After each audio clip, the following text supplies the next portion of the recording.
Bago tayo magbulay-bulay ng salita ng Panginoon, ay isang announcement lang. Ngayong Huwebes Santo ay magkakaroon tayo ng baptism. Okay? Ang baptism natin, dito lang natin gagawin sa grounds natin. So ipapahukay natin mula bukas. Lalagay na lang tayo ng yung mga ina-assemble lang na pool, mga 10 feet, ganyan. No? Tapos, ngayong susunod na Saturday, ay magkakaroon tayo ng baptismal class, okay, para sa orientation ng mga interested sa baptism. Of course, hindi tayo basta-basta nagbabaptize, so magkakaroon muna tayo ng baptismal class. Kailan yon? Sa susunod na sa Saturday, okay? At Huwebes naman yung pinaka-baptism natin. Sige po, tingnan natin ang ating mga Biblia. Patuloy tayo doon sa pinag-uusapan natin nung nakaraang linggo, Ecclesiastes 1 verse 14. Ecclesiastes 1 verse 14. Pakibasa nga ng malakas. I have seen everything that is done under the sun. And behold, all is vanity and a striving after wind. Pinag-usapan natin to ng last Sunday. Pakisabi nga ng malakas, vanity. Ano nga ulit ibig sabihin ng vanity?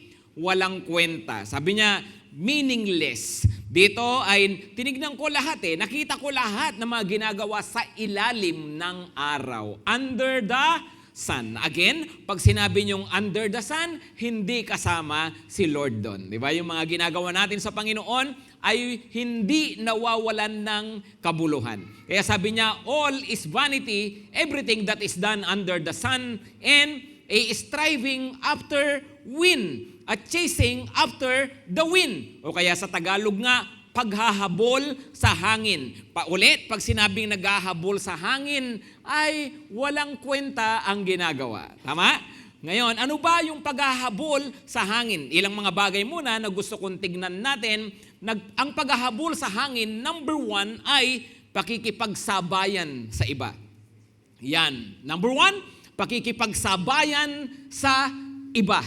Yung may kanya-kanyang takbo tayo ng buhay, pero gusto mo nakikipagsabayan ka, hindi ka nagpapaiwan, yan po paghahabol sa hangin. Tingnan niyo po ito Ecclesiastes 4 verse 4. Sabi niya, then I saw that all toil and all skill in work come from a man's envy of his neighbor. Wow, ano raw? Nakita ko na lahat ng pagpapagal, lahat ng pagod, lahat ng pagtatrabaho, lahat ng husay na ginagawa ng isang tao ay out of envy. Pakisabi ng malakas, envy.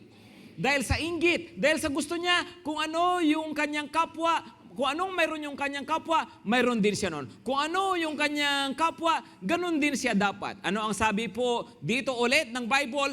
This also is vanity and a striving after wind. Sabi niya, yung bagay na yan, walang kwenta. Gusto mo lagi nakikipagsabayan, no? Alam niyo po, tama lang naman na may mga healthy competitions, right?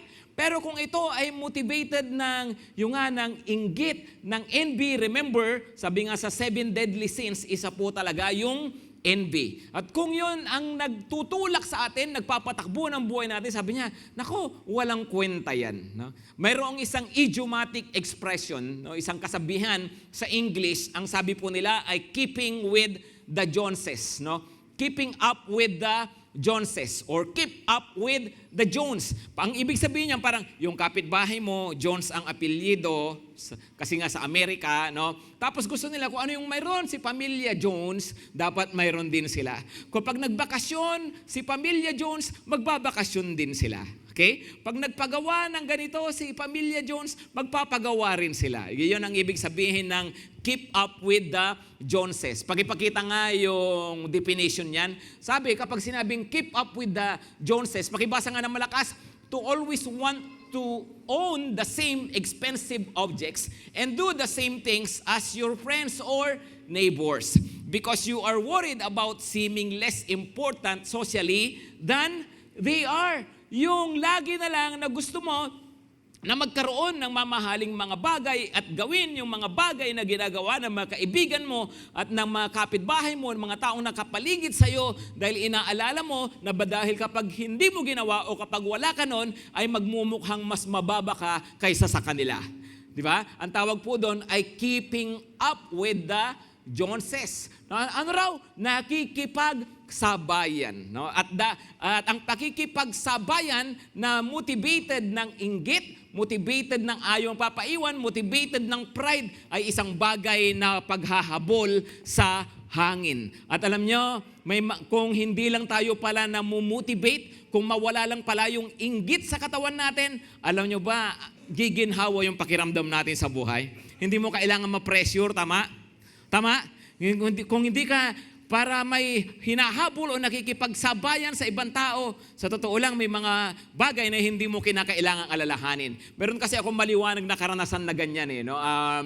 Matagal-tagal na rin, papunta kami ng Thailand, nagkataon yung mga kasama ko, medyo mga well-off, no? Kayang-kaya, at alam ko pag nagbibiyahe itong mga to, ay nagbi-business class sila, no? Medyo na-pressure ako nung time na yon, niisip ko, nako, sabay-sabay kami nitong mga to, baka pagdating sa eroplano, ako lang yung nasa economy. Actually, plano ko nga sumabit pa noon no?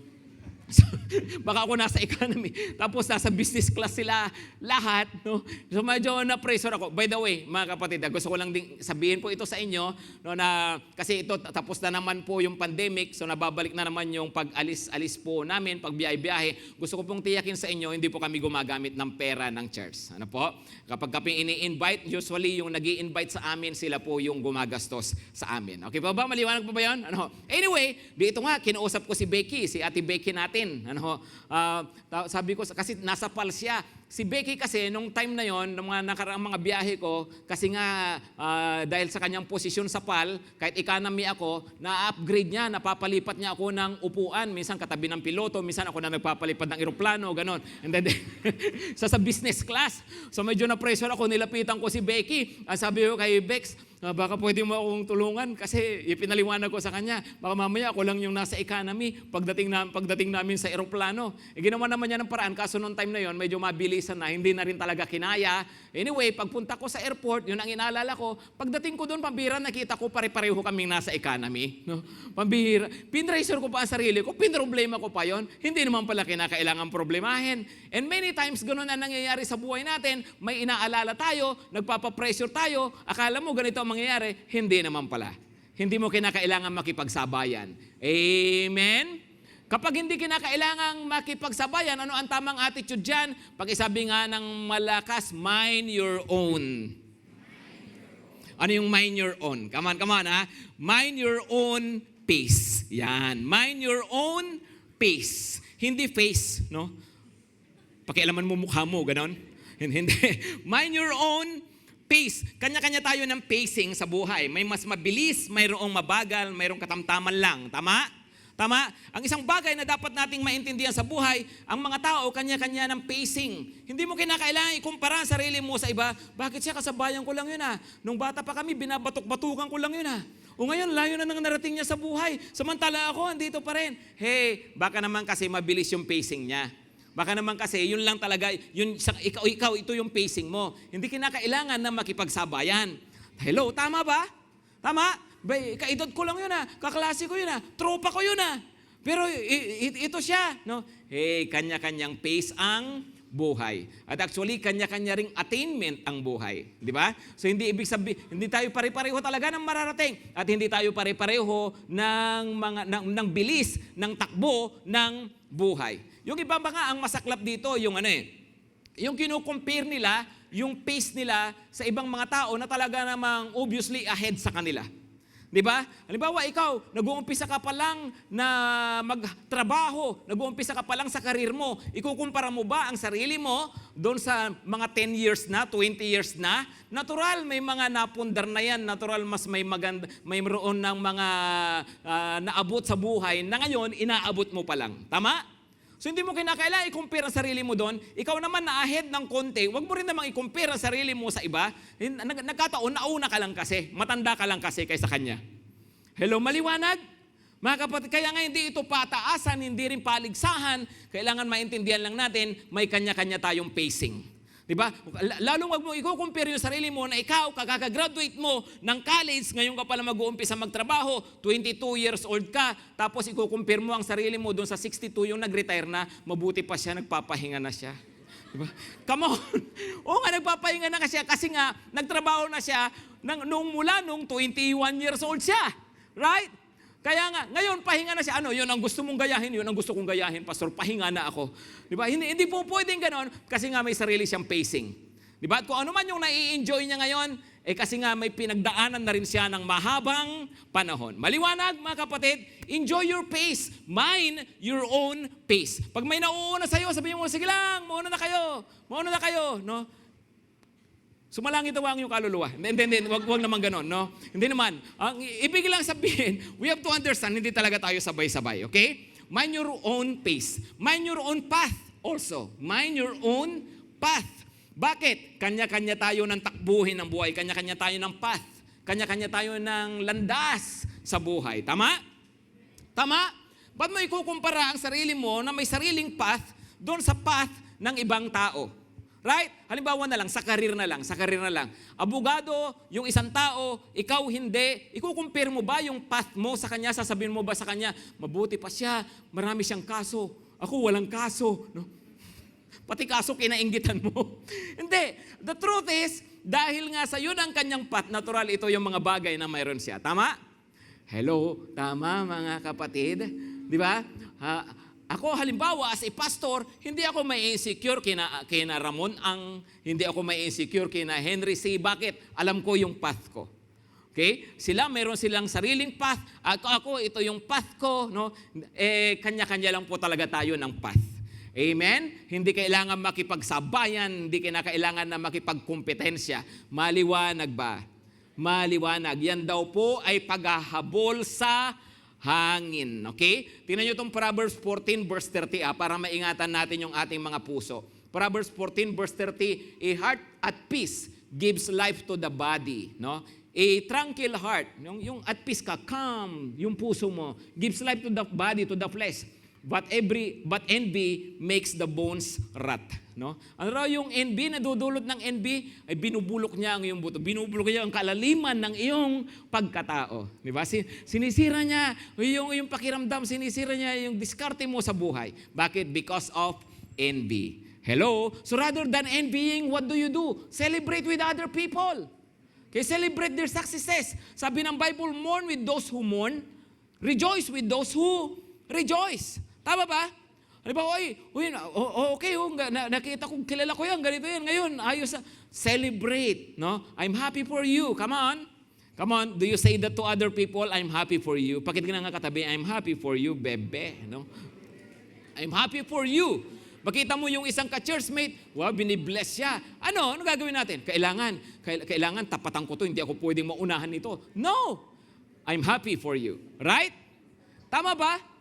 Diba? We don't have to keep up. No? Hindi kinakailangan kinakailangan makipagsabayan. Right? Yung isang taong malapit sa'yo, mahal mo sa buhay, kapatid mo, umaasenso sila, maganda yung nangyayari sa buhay nila. At hindi necessary lagi finances, hindi necessary lagi ng material na bagay, maaaring sa iba areas ng buhay, nakakaangat sila. Ano ang tamang attitude? I'm happy for you. Are you happy for others? Hello, learn to be happy for others. Ako po as your pastor, I'm always happy for you. No?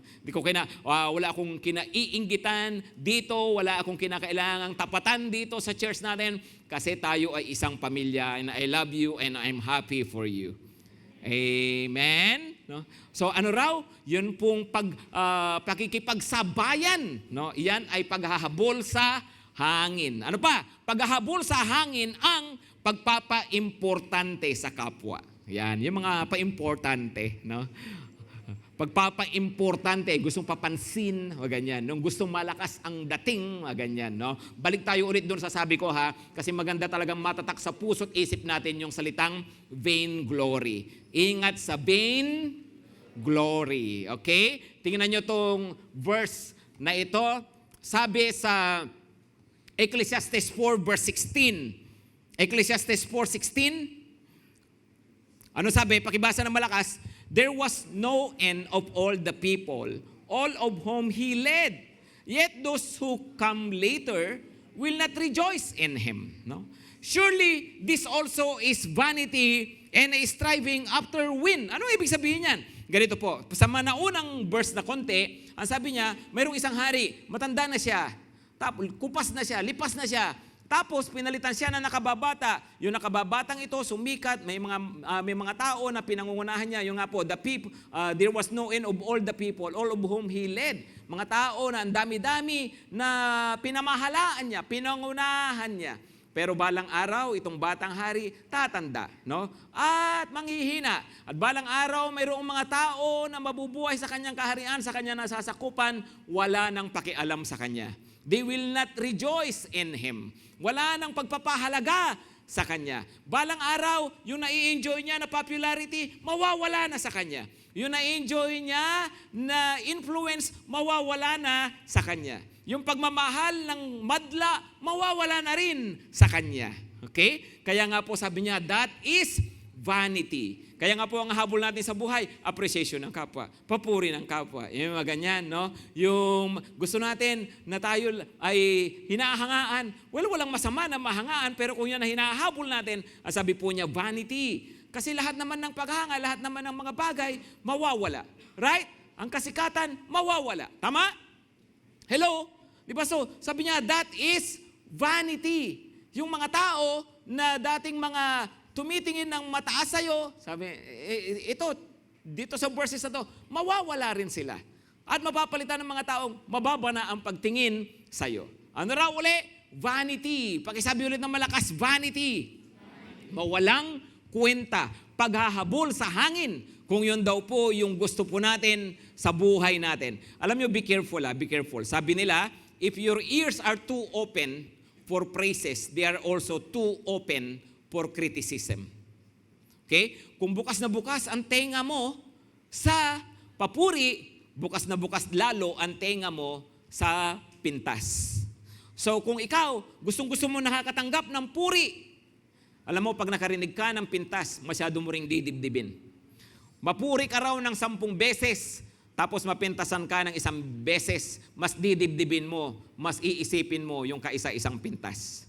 Ganon daw po yun. Ano ho? Kaya ingat tayo. Ang sabi po ay yan ay paghahabol sa hangin. Kaya minsan, ang problema pa nito, minsan, hindi lamang po yung mga tao sa paligid natin. Minsan gusto natin, yung nga po, malakas ang datingan, di ba? Napapansin tayo, kahit yung bang momentary people lang, yung mga na-encounter mo sandali ni hindi ka kilala, nakita ka lang, yung ganon. Minsan ganon po, no? Gusto natin malakas ang dating, no? Anong tawag doon? Sabi niya, paghahabol sa hangin. Uulitin ko po hindi masama na mayroon tayong mga bagay na kapuri-puri basta hindi mo pinagmamalaki. Amen? Hindi masama na mayroon kang magagandang mga bagay sa buhay. No? Maganda ba na, o masama ba na ikaw yung mga gamit mo ay magaganda yung tatak? No? Halimbawa yung mga babae, yung mga bag na mga babae na may mga magagandang tatak. Ano, yung bag mo may letter, di ba? Yung may mga letter. Ano ba yung mga common na mga letters? LV, di ba? Lumang bag. Sabi nila, yung G? Yung G na dalawang G magkaharap. Ano yun? Galunggong, di ba? Gucci. Ano pa? Letter C, ano yun? Chanel, wow. F, ano yung F? Fendi, no? Ano yung H? Hermes, di ba? Wow, kabisado nyo, Mag-ukay-ukay nga tayo dito, no? Di ba? Masama ba yung mga ganyan? Hindi. For as long na hindi ka motivated ng vain glory. Kasi maganda, kasi bagay sa akin. Hello? Amen? Amen ba? Mga kapatid, yung sasakyan mo, di ba, gusto mo yung kotse mo, gusto mo may kabayo, no? O walang masama doon, no? Gusto mo yung kabayo na tumatakbo. Iba pa yung kabayo na lumulundag. Di ba? Anong pagkakaiba nun? Yung kabayong tumatakbo, Mustang yun . Yung kabayong lumulundag, Ferrari yun, no? Yung iba naman gusto pa kalabaw talaga, kalabaw. Alam niyo yung kalabaw? Yung Toro, Lambo, no? Lamborghini, ganyan, no? Okay? Well, masama ba? Hindi masama kung hindi ka motivated ng vain glory. Di ba? Gusto mo, t-shirt mo, laging mayroong magandang tatak. Hindi yung iba yung buhaya andito, buhaya. No? Ano yon? Ingat lang kayo pag nagsusot kayo na, kasi minsan yung nakaganon na buhaya, minsan gumaganon yun eh. Nangangagat, baka makagat kasi yung nipples nyo, no? Magdudugo yan, no? So, ingat kayo. De, ang point, wala namang masama, pero ingat tayo that we are motivated by vain glory. Maliwanag, mga kapatid? Okay, number three, paghahabol sa hangin ang paghahangad ng wala. Yan. Paghahangad ng wala. Tingnan nyo to Ecclesiastes 6 verse 9. Ecclesiastes 6 verse 9, better is the sight of the eyes than the wandering of the appetite. This also is vanity and a striving after wind. Ano raw? No? Sabi niya, better is the sight of the eyes than the wandering of the appetite. No? Ano ang ibig sabihin nun? Ganito raw, mas mabuti pa yung andyan na, yung kita mo na, yung nasa harapan mo na, yung hawak mo na, kaysa yung inaasam mo pa lang, appetite, dinidesire mo pa lang, pinapangarap mo pa lang. Mas mabuti na yung andyan nasa harapan mo kaysa doon sa ini-imagine mo pa lang. Ang ibig sabihin, magpasalamat ka na, i-enjoy mo na yung mga bagay na mayroon ka ngayon kaysa masyado kang nakapokus doon sa mga pinapangarap mo na wala pa, kaya hindi mo tuloy na pagpapasalamat na i-enjoy yung mga kasalukuyang mayroon ka na. Maliwanag ba? Halimbawa, may motor ka, scooter, no? Pero ang gusto mo, big bike, no? So hindi mo ini-enjoy, hindi ka gaanong grateful kasi naka-scooter ka, kasi gusto mo, big bike dapat, big bike, tapos dinala mo pa sa NLEX, yung scooter mo, no? So, bakit? Marami mga tao ganun di ba? Yung, kung ano, yung meron sila, hindi nila mapagpasalamat.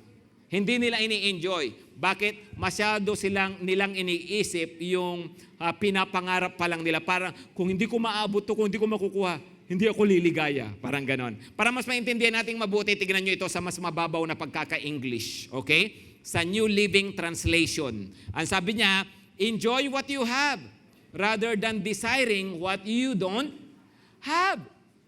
Just dreaming about nice things is meaningless. Like chasing the wind. Ano raw? Enjoy what you have rather than desiring what you don't have. Masama bang mag-desire? Masama bang mangarap? Masamang manghangad? Hindi. Pero ang sinasabi nga niya, kung kadi-desire mo, hindi mo na nai-enjoy, yung mga mayroon ka, at hindi ka na nagiging mapagpasalamat, then problema na yan. Paghahabol na yan sa hangin. Kasi may mga taong ganon, di ba? Yung bang, halimbawa, gusto mong magpunta ng Boracay, no? Tapos, ang iniisip mo, Boracay, pero bagot na bagot ka naman doon sa biyahe, bagot na bagot ka sa eroplano, bagot na bagot ka sa motorboat, di ba? Ang nangyayari sa'yo, ang kaligayahan mo lang pag nakarating ka na doon. And many people are like that. No? They will just be happy when they reach their destination and they never enjoyed the journey. Kailangan i-enjoy natin ang journey ng buhay. Meron tayong takbo, meron tayong biyahe, may journey ang buhay. I-enjoy mo yon. Hindi lang yung kapag nakuha mo na ang gusto mo. Maliwanag? Hello, maliwanag ba? Come on, pakitabi, pakisabihin, enjoy the journey. Kasi po, alam nyo gaano ba kahalaga yan?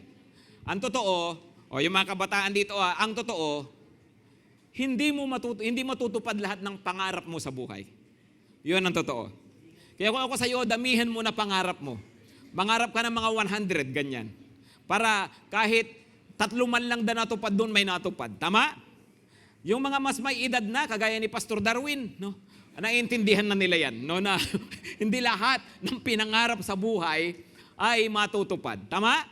So dahil hindi matutupad lahat, ang mas magandang mong enjoy the present, enjoy what you have. Sabi nila, happiness is not having what you want. Happiness is wanting what you have. Ano raw yung kaligayahan? Hindi yung makuha mo lahat ng gusto mo, kundi gustuhin mo yung lahat na ng nakuha mo. Amen? Amen? Kasi kung nakapokus tayo sa mga bagay na wala pa, imagine, kumakain ka ng adobo, pero habang kininginuya mo, sana sinigang, no? Paano mo ma-enjoy yun? Tama? Hindi nga, maliwanag, mga kapatid. Diba? Kinakailangan, kung ano yung mayroon tayo, mapatao, mapabagay, kung ano pa man, enjoy what you have, not desiring what you don't have. Maliwanag? Okay? Kasi daw kung hindi, paghahabol sa hangin. Okay? Number 4, paghahabol sa hangin ang pagdaraos ng NASA. No? Alam nyo, hindi lahat ng NASA pinagbibigyan. Maliwanag? Hindi lahat ng kamot, hindi lahat ng kati kinakamot pala, no? Tama? Kasi pag dinadaos ang NASA, ano ang sabi po ni Solomon diyan? Actually, kung babalikan lang natin yung last Sunday, ang sabi ni Solomon, pagdating sa babae, ang dami-dami kong asawa. Sabi niya, di ba? Tapos pagdating sa verse 11, sinabi rin niya, lahat ng to walang kabuluhan. All is vanity, chasing after the wind, or striving after the wind. Lahat ng ito. O ito, tungkol pa rin sa babae, no? Ecclesiastes 7 verse 26. Si Solomon pa rin nagsabi. Ecclesiastes 7 verse 26, sabi niya, and I find something more bitter than death. The woman whose heart is snares and nets. Ito raw, mas mapait pa kaysa kamatayan. Yung babae, sabi niya, na ang kanyang puso ay patibong, no, trap, no, and nets, no, and whose hands are fetters, kadena, di ba, nakakabilanggo. No, he who pleases God escapes her, but the sinner is taken by her. Ano raw, no? Ito yung bitter. Sabi niya ito, kala nung iba, pag pinagbigyan nila yung kanilang nasa, ay maliligaya sila, masasatisfy sila. Pero sabi niya, actually, hindi. Makakadena ka lang. Diba? Kasi parang drugs daw yan. Parang drugs. No? Na habang pinagbibigyan mo yung iyong last, no? Ay mas lalo itong nagiging malakas ang hatak sa iyo.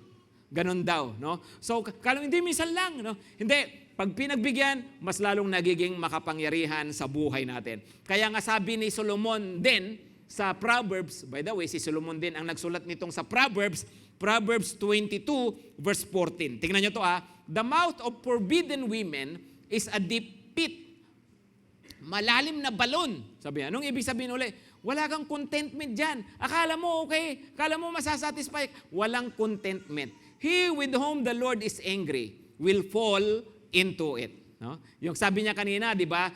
The one who pleases God will escape her. No? Ito naman, he whom the Lord is angry will fall into it. No? Ano raw? No? So sabi niya, kapag ang isang tao may takot sa Panginoon, siya yung makakatakas. No? Pag isang tao nabubuhay ng mayroong katwiran, din siya po yung nakakalagpas. No? Pero sabi po niya, pag tayo po walang takot po sa Panginoon, diyan po ang magiging dahilan para bas bumagsak tayo sa mas matindi na kasalanan. Maliwanag po ba? Okay? So pagdadaos ng nasa paghahabol sa hangin. Sabi nga ni Vlad Savchuk, no? Lust is not to be gratified. It has to be crucified. No? Lust is not to be gratified. It has to be crucified. Okay? Ano raw? Hindi para idaos. Hindi para pagbigyan.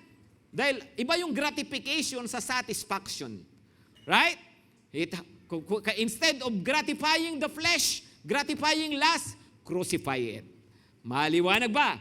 So yan po, mga bagay na yan, sabi ni Solomon, paghahabol sa hangin. Okay, so what do we do then? Sabi niya, that is vanity. Walang kwenta. Pero again, balik tayo doon sa sabi niya, under the sun. Pakisabi ng malakas, under the sun.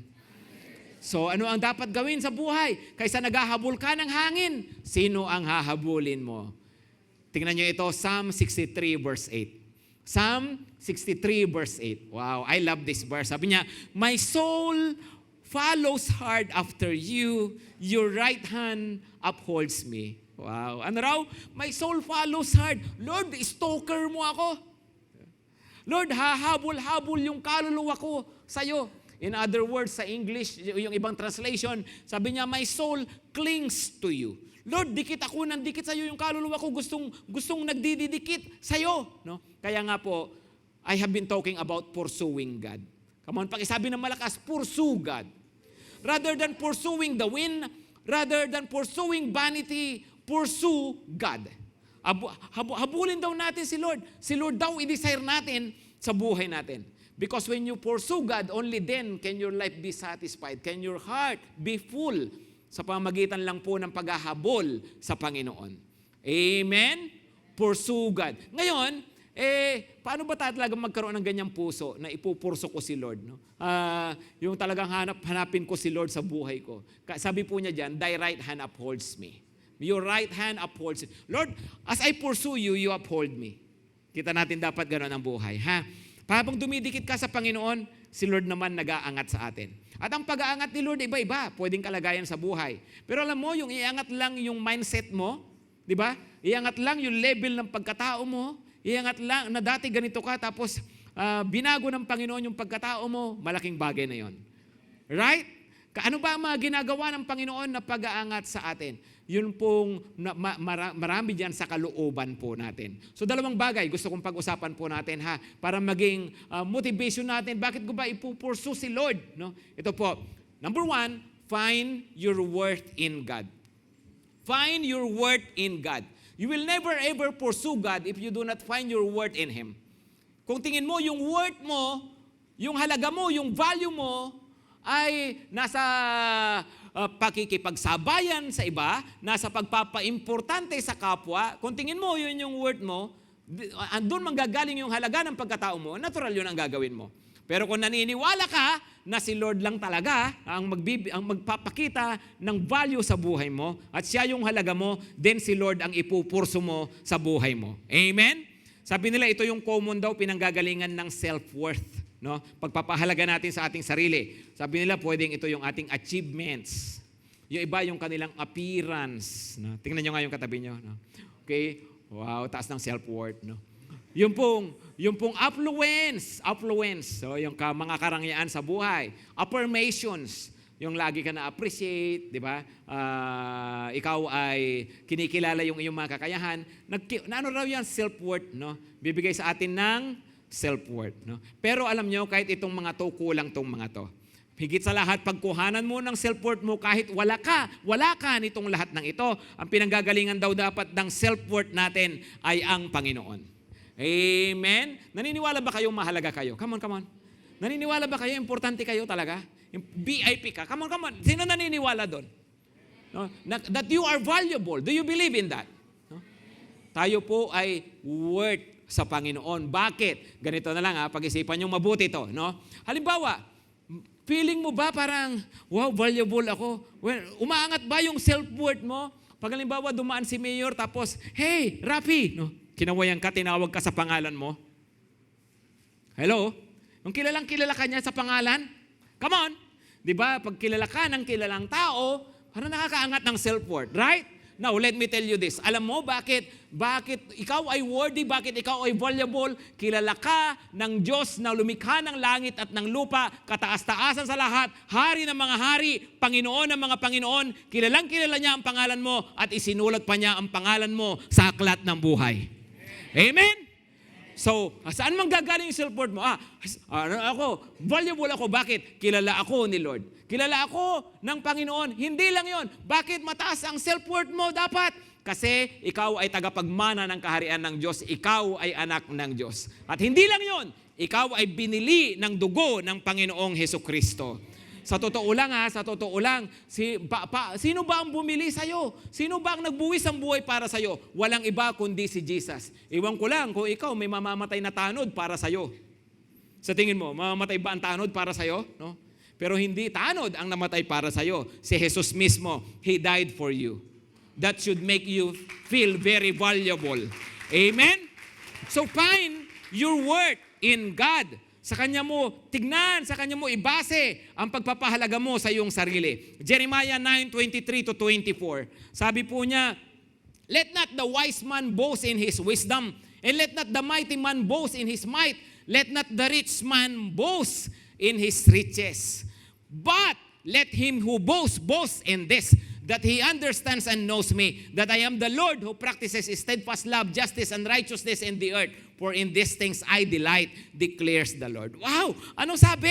Huwag ipagmalaki ng matalino ang kanyang katalinuhan, huwag ipagmalaki ng mayaman ang kanyang kayamanan, ng malakas ang kanyang kalakasan. Ang ipagmalaki ninyo ay kilalanin ninyo ako. Amen!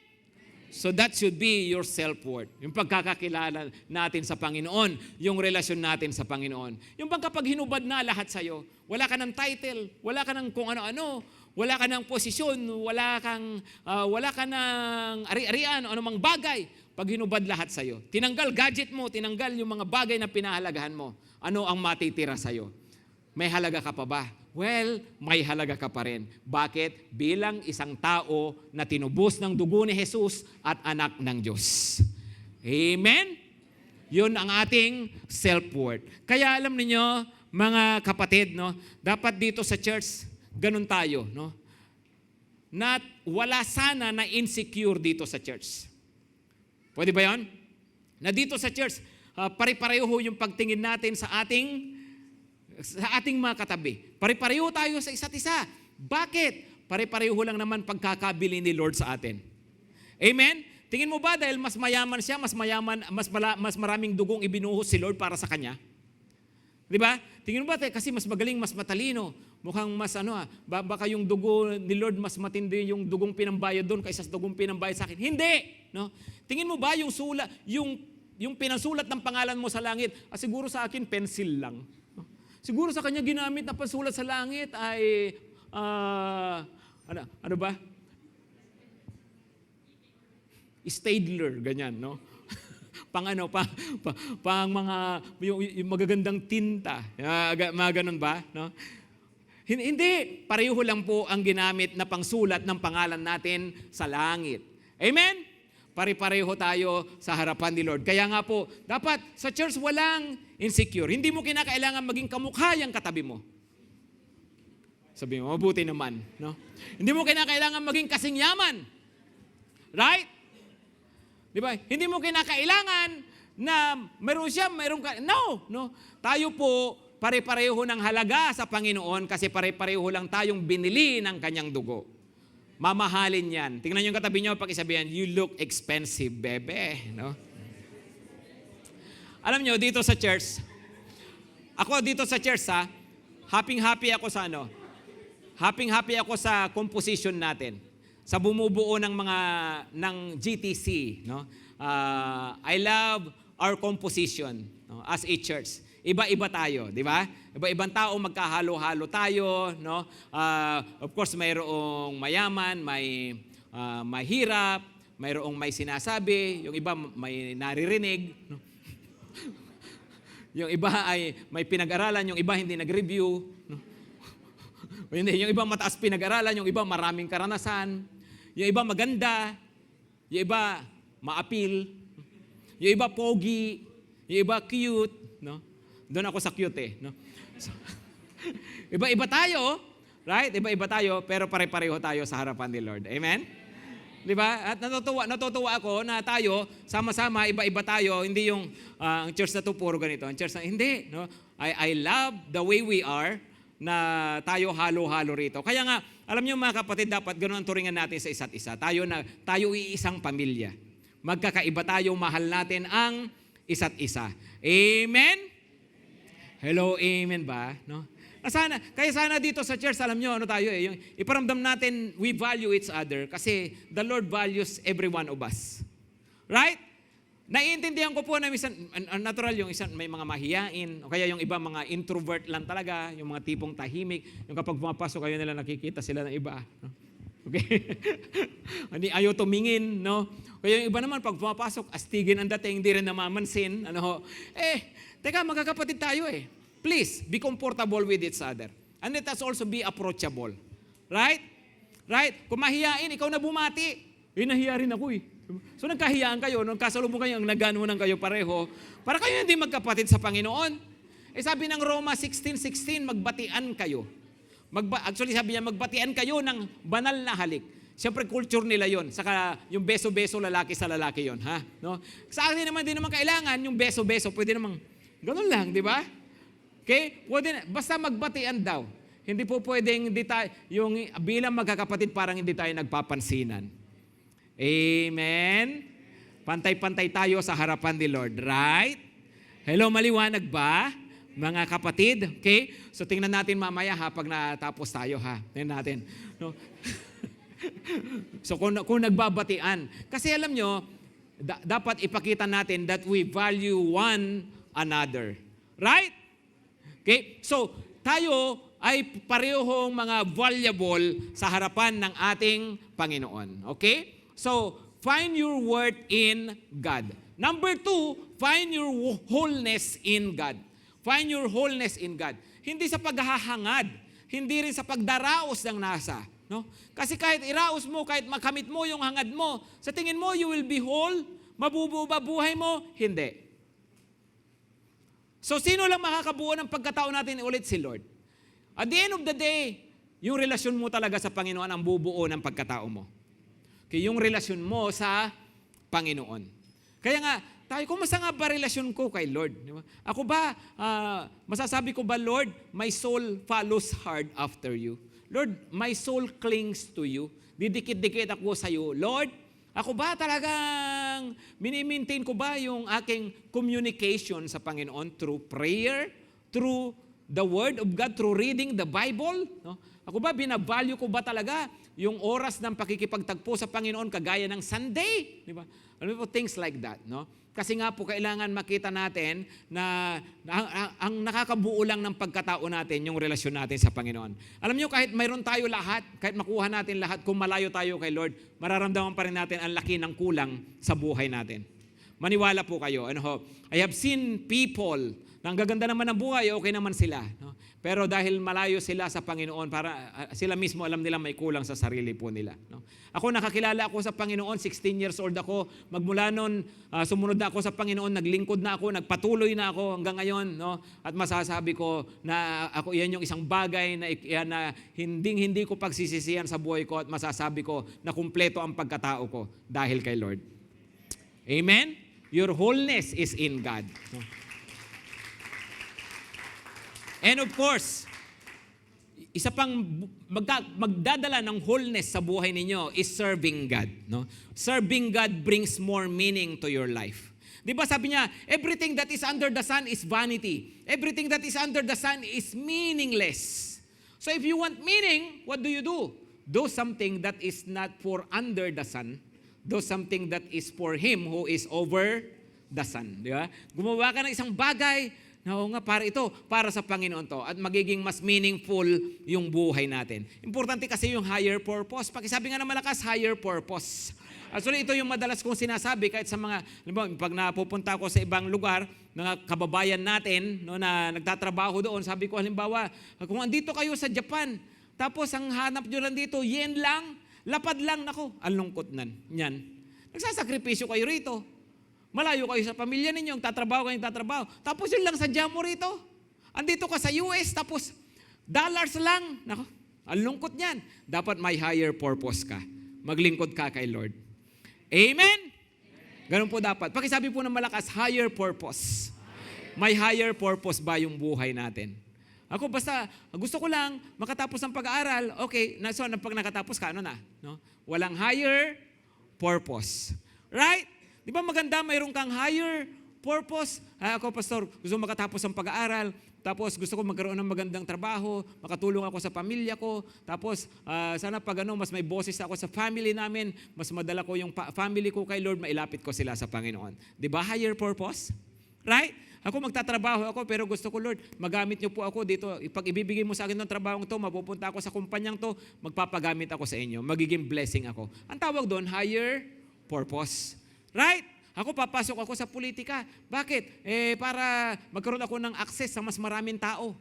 Di ba? Magkaroon ako ng opportunity para na sa ganun makapag-share ng Word of God. Ang tawag doon, higher purpose. Ako, magne-negosyo ako. Bakit? Para maging financier ng gawain ng Panginoon, ng pagmimisyon. Susuporta ako ng mga missionaries. Right? Hindi yung para magkamal ng limpak-limpak na salapi. No? Hello?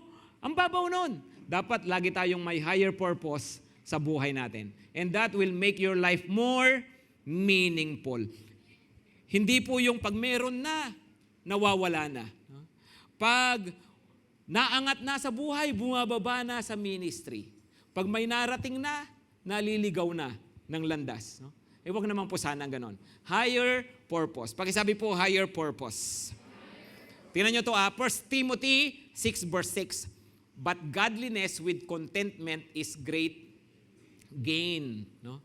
Ano po yung gain? Hindi in vain. Godliness with contentment. No? Pag maka-Diyos pala talaga, no? Pag malapit ka sa Panginoon, yan talaga yung hindi in vain na buhay. Right? Tapos samaano pa ng contentment kasi si Lord lang naman talaga magbibigay ng contentment sa atin. Okay, last verse. Last verse, Hebrews 13 verse 5. Keep your life free from love of money. And be content with what you have, for He has said, I will never leave you, nor forsake you. Wow, no? Di mo kailangan ma-in love sa pera, sabi niya. Bakit? No? Makontento ka, tapos tandaan mo, ba't ka content? Kasi may promise si Lord.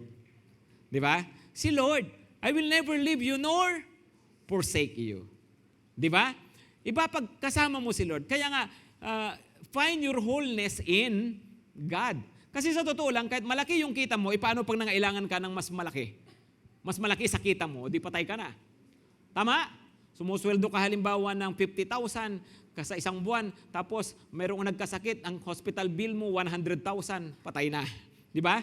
Pero kay Lord, hindi kita iiwan, hindi kita pababayaan, kahit maliit ang kita, pag may pangangailangan, kayang tugunan ni Lord. Amen? Maraming paraan ang Diyos. So ang tiwala natin na kay Lord lagi. Maliwanag mga kapatid? Okay, find your wholeness in God. Tumayo na po tayo lahat.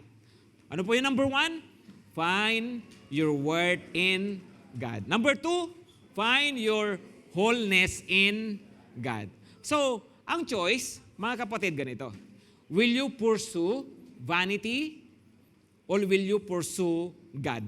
Hahabol ka ba sa hangin o hahabol ka sa Diyos?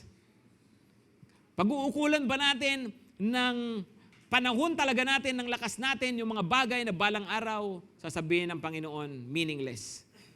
O pag-uukulan natin ng panahon natin, ng buhay natin, yung bagay na alam natin na may kabuluhan, hindi kailanman masasayang. Ulitin ko lang po, hindi sinabi ni Lord na huwag ka na magtrabaho, huwag ka na mangarap. No, that's not the point. Na huwag nang i-improve yung buhay. Hindi po, that's not the point. Ang point, tandaan mo lang lagi, dapat ang priority si Lord. At nilalagay mo ang Lord lagi sa tamang lugar sa buhay mo. Hindi siya yung sideline lang. Hindi siya yung kung kailan mo lang maalala. Hindi siya yung kung trip mo lang. Diba? Ang Panginoon po, siya dapat talaga yung pinaka-pinahalagahan natin, number 1 sa buhay natin. Because you can have so many things in life. Like this song that we are going to sing, sabi niya, have tasted the world. Natikman ko na ang mundo, natikman ko na maraming mga bagay. Pero they are never enough, never enough. Sabi niya, yung iba mga bagay na sinubukan ko, they just made me dry. Mas lalo ako natuyot eh. Pero there's one thing, there's Jesus, whose well will never run dry. Kailanman kay Lord, hindi ka matutuyot. Kailanman kay Lord, alam mo, laging may completeness, may fullness ang buhay. Amen? You can have so many things. You can have so many things. But you must choose the one thing as the number 1 in your life. Because even if you have everything, if you do not have the one thing, then you gain nothing. Amen? Patungalan po natin mga kamay natin sa tapat ng puso natin. Sabihin mo ito kung gusto mong sabihin at kung galing sa puso mo. Sabihin mo sa Panginoon, Lord, I want to know you more. I want to love you more. I want to serve you more. I want to obey you more. Opo Panginoon, ito ang panalangin namin. Baguhin mo ang mga puso namin. Patawad sa mga panahon, Panginoon, na mas may pinahalagahan kami kaysa sa iyo. Mas may ginugusto kaming gawin kaysa para sa iyo at kaysa ikaw mismo, Panginoon. Ang dami naming hinahabol sa buhay, pero tulungan mo kami, Lord. Kami sa church na to, to truly be pursuers of God. Panginoon, ang GTC people will be people who truly love God.